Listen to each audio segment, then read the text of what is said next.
Je m'appelle Capucine Viglione, j'ai 23 ans et je suis en équipe de France d'escalade de vitesse. J'ai participé aux Jeux Olympiques de Paris en 2024. J'ai commencé l'escalade quand j'avais 5 ans parce que je cherchais une inspiration pour un sport et puis j'ai fini par faire la même chose que mon grand frère. C'est une discipline amateur, on s'entraîne comme des professionnels, ça me prend mes journées comme un travail, sauf qu'on n'a pas de contrat professionnel. Alors mes premiers JO du coup à Paris en 2024, ça a été mitigé, je dirais. J'ai été très heureuse de participer aux JO en France, devant le public français. Voilà, c'était un super événement et une belle réussite en tout cas au niveau de l'événement. Après ma performance m'a un petit peu déçue et du coup ça a un peu terni ce rêve que je vivais. Alors en fait dans une compétition de vitesse, avant d'aller grimper, on est dans une porte en fait et j'étais face au public et je voyais le public déjà commençait à m'encourager. Je voyais ma petite tête dans le public, des gens qui avaient des banderoles pour nous encourager et c'est vrai que j'ai choisi de profiter de ce moment en étant consciente de ce que j'étais en train de vivre et plutôt que de rester à 100% concentrée sur ce que j'avais à faire, j'ai décidé d'accepter de prendre des choses positives comme ça et ça m'a donné de l'énergie pour grimper après. Je termine 10e.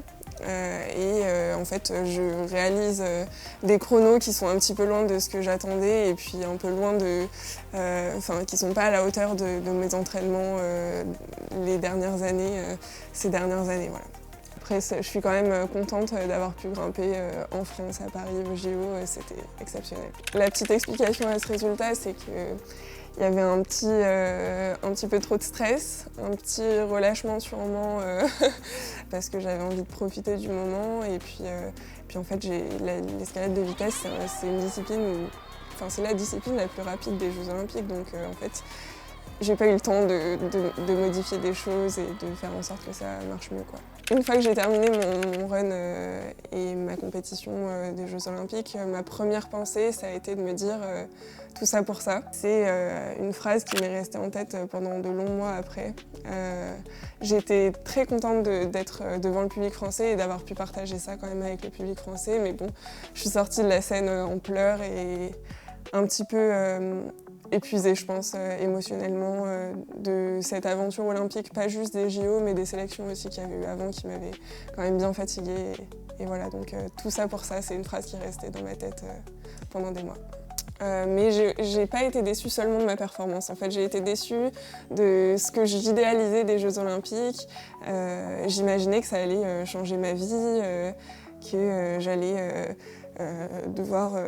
j'allais avoir plein de demandes de sponsors et des médias et tout ça, des retombées. J'attendais que ça mette de la lumière aussi sur mon sport et j'ai été déçue de ça parce que ça n'a pas été le cas. Alors je suis pas rentrée à la maison tout de suite après les Jeux, j'ai pris un mois de vacances déjà. J'ai réussi à vraiment me détacher du sport et des attentes que j'avais pu avoir les dernières années et ça a fait du bien à mon moral, à ma tête, juste ça m'a reposé. C'était la première fois que je n'avais pas peur de me faire mal en faisant quoi que ce soit.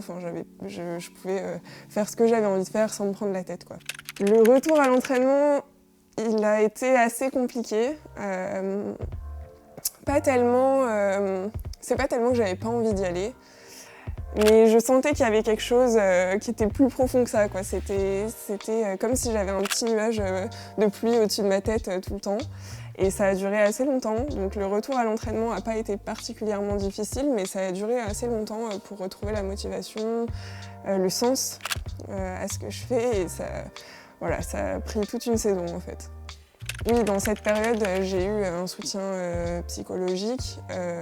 Au-delà des entraîneurs, un soutien professionnel. J'ai été encadrée par une préparatrice mentale, par une psychologue. Et après, bien sûr, mes entraîneurs étaient au courant des difficultés psychologiques que je rencontrais pendant toute la saison et c'était important de le partager avec eux puisque mes objectifs cette saison ne pouvaient pas être à la hauteur de ce qu'on avait pu attendre de moi les saisons d'avant. La santé mentale, oui, c'est un sujet vraiment hyper important. Je pense que quand on est jeune athlète, maintenant, on a le réflexe d'aller voir un préparateur mental pour se préparer aux compétitions, tout ça. C'est quelque chose qui est vraiment bien intégré maintenant. Et c'était pas forcément le cas quand j'ai commencé. Et on a commencé à travailler avec des préparateurs mentaux assez tard par rapport au moment où j'ai commencé. Donc je pense qu'aujourd'hui, c'est quand même plus un réflexe et c'est une bonne chose.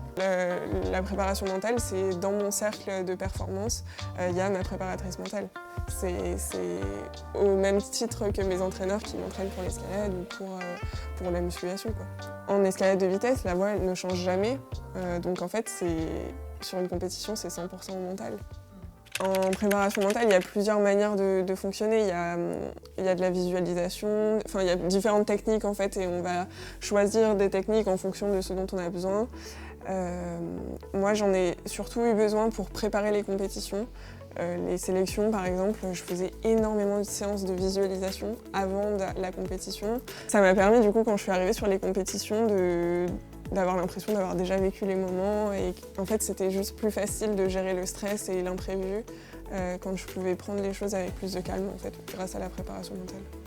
J'ai d'autres compétitions du coup, mon sport, dans nos saisons, en fait, c'est entre des Coupes d'Europe, des Coupes du Monde et soit un championnat du monde, soit un championnat d'Europe. Et du coup, cette saison, j'ai décidé de me concentrer sur les Coupes d'Europe, ce que j'avais jamais fait avant, puisque j'avais envie de me fixer un objectif un peu moins élevé que celui des Coupes du Monde. Parce que justement, les difficultés que j'ai rencontrées psychologiquement ne me permettaient pas de viser trop haut et j'avais pas envie de me remettre trop de pression d'un coup. J'avais envie de reprendre l'envie avant de reprendre des objectifs très élevés.